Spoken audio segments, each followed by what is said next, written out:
Hey everyone, when you watch guides, you might often feel like you're already doing all of the things that get mentioned, and that it's really hard to actually figure out what you specifically need to improve on. The answer is always going to be to look back at your own replays and just check. Oftentimes you may not believe it, but you're making mistakes all the time, as we all do. During the game, you won't see it, which is why it's so important to actually review your own gameplay in addition to learning as much as you can through resources like this guide or coaching. Without knowing what to look for specifically, it can be really difficult to improve. So today we're going to be giving you some of the most common mistakes that every jungler makes across all elos and showing you some things to look out for in your own replays. Our experts have combed through a couple of games of solo queue and didn't have to go through many before there was a lot of overlap. Let's get started. At the start of the game, most players mess up within the first minute, and for a few different reasons. For example, Hecarim has already made a mistake here. What do you think that is? Getting as much information at level 1 is pivotal to figuring out what to do with the rest of your game. Knowing where the enemy jungler starts and being able to hide what buff you're about to do from the beginning is really valuable. Because of this, spreading out your vision line at level 1, aka a 5 point, is extremely important. You don't want to double up with your teammates since standing in the same spot as them doesn't give any additional information, unless of course you have some plan for a level 1 invade. Some of you may be thinking, well, my team isn't going to do this, and you'd be correct. Most of the time they won't, but you not spreading out from them only makes the problem worse. If you can increase the amount of information you get at level 1, it's always going to be better, even if you don't get all 5 people into the right spot. Your odds of spotting something will go up. Even if you do spot an invade, being in the right place to actually do something about it is a different story. Because Hecarim went to the bot side of the map, when the entire enemy team is seen walking in, he can't trade back vision onto the enemy blue buff, which would be the normal response in this kind of situation. Another extremely common mistake at level 1 is where you just place your ward. What's wrong with what Mundo just did? In this situation, hiding where the ward is as important as getting it, just so the enemy can't respond to it. A ward that the enemy knows about will just be walked around, and it can give you a false sense of security, making you think you're safer than you actually are. In this location, what's important here is the placement of the brush. Blue side has the ability to sit in the bush and still ward pixel from it, giving blue side a distinct advantage when on this side of the map when compared to bot side where red actually has the advantage. When Mundo walks up here, it's obvious that he's going to place a ward, and Kayn should now know that the bush is warded and act appropriately. Of course, neither jungler plays around this well. Mundo made the mistake of placing the ward here in the first place, and Kayn responds by placing his ward in the exact same spot, not only alerting Mundo as to exactly where the ward is, but also not punishing him for his mistake either. So what should both junglers have done in that situation? Mundo can just ward the jungle ramp where Kayn can't actually be without being seen. This way he knows that Kayn has no clue where his ward is placed, or even if he placed it at all, giving extra value. Kayn on the other hand, seeing that Mundo warded early, can now recall for sweeper and clear it, giving valuable XP. If a laner actually participates in clearing this ward with Kayn, they can get level 2 a full wave earlier than normal, meaning that a level 2 all-in that normally happens on the second wave comes completely unexpected on the first, usually leading to first blood if they know how to abuse it. As you can see, there's a possibility of a hard punish from placing bad wards like this, on top of just getting little to no value out of it in general.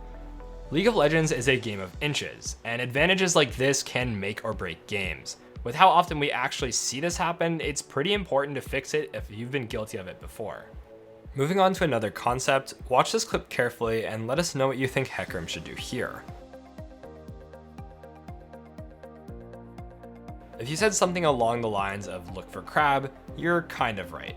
In reality, us seeing Viego on the bot side of the map and knowing where everyone else is as well lets us look for anything we want on the opposite side.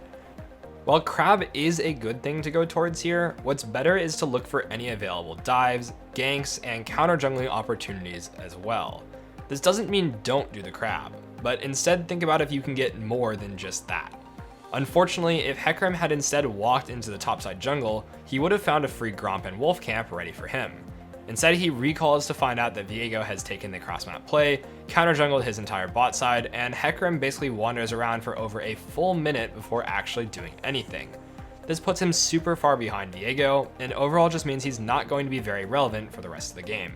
Even missing small things like this can be catastrophic, and just to prove our point some more, let's jump to some other examples. Kha'Zix happens to die pretty early on from face checking an enemy Elise, and then is about to respawn. From base, he walks towards bot side, but seeing that Elise is top, he really needs to check to see if there's anything else he can go for. Things to think about would be like counter jungling the enemy Raptors, ganking mid, or ganking bot, due to knowing that Elise cannot counter it. Because he doesn't use that information well, he chooses to do crab, instead of looking for the play that would normally be hard to get, but is now very easy due to seeing Elise on the map. A bot gank here would have been extremely free, but it's opportunities like this that are missed because we're not using the information that is given to us. While a cross-map play would have worked here, the longer we wait, the harder it gets. Not only because Elise can now be on bot side if she wanted to, but also because lane states won't wait for us to finish camps. You need to go when it works for the lane, not when it works for you. When Kha'Zix tries to go for the gank, the wave is pushing back out and the enemy team has no real reason to walk up, especially due to having a ward. So he ends up wasting an absolutely massive amount of time and even tries to go mid while making the same mistake. The wave is already crashed and the gank just isn't going to happen. Our Warwick falls prey not only to this concept from his point of view, but also the enemy's, and he even makes an additional mistake. Watch this clip and try to point out the issues.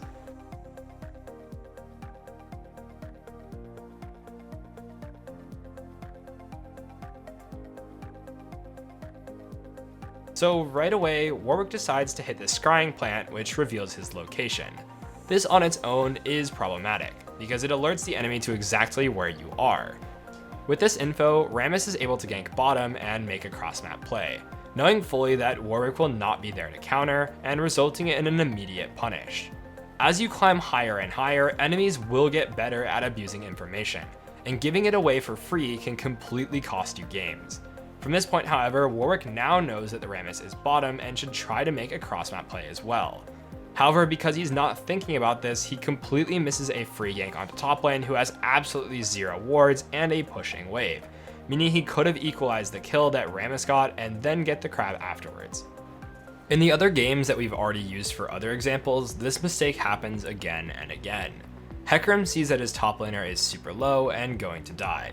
He's too far away at this point to actually help, so once the fight is over, he really shouldn't show on map at all. Doing so just lets Viego clean up a double kill and now know exactly what Camp's Hecarim did by counting his CS. He could have easily just hit his location on map and gone for the cross map play and ganking bot or tanking bottom crab. Instead, he just lets Viego not waste time because he now no longer needs to check the enemy Raptors and can just immediately push the wave and go back to his jungle.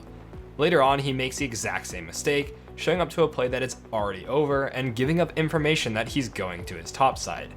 He immediately gets pinged out and Viego is able to look for a cross-map play on bottom, grabbing the dragon that we already saw Hecarim not punish for. In the Mundo game from before, he does the exact same thing as well. After full clearing and taking bottom crab, he could easily just recall if there are no counter jungling or gank opportunities.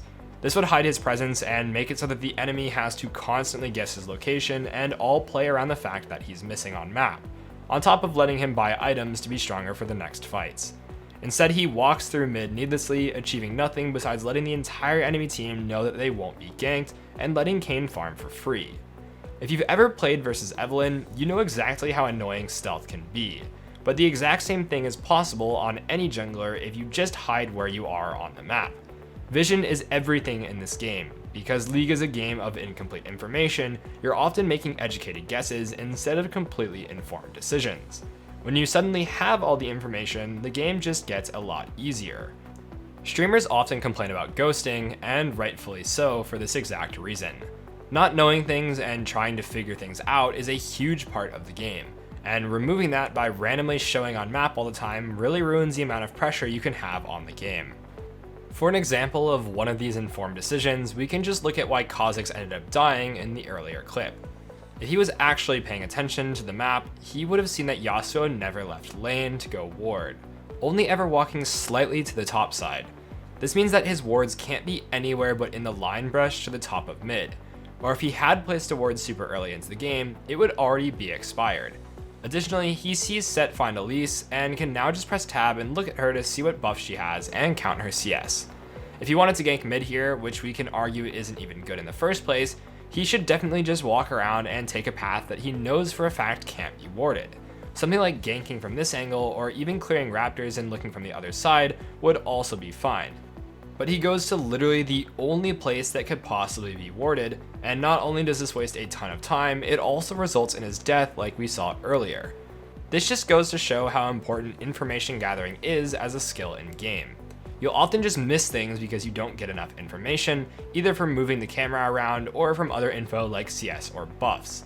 At the end of the day, time management is the most important skill for junglers, and all of these mistakes either waste time by not using it effectively, or give the enemy enough information to use it against you.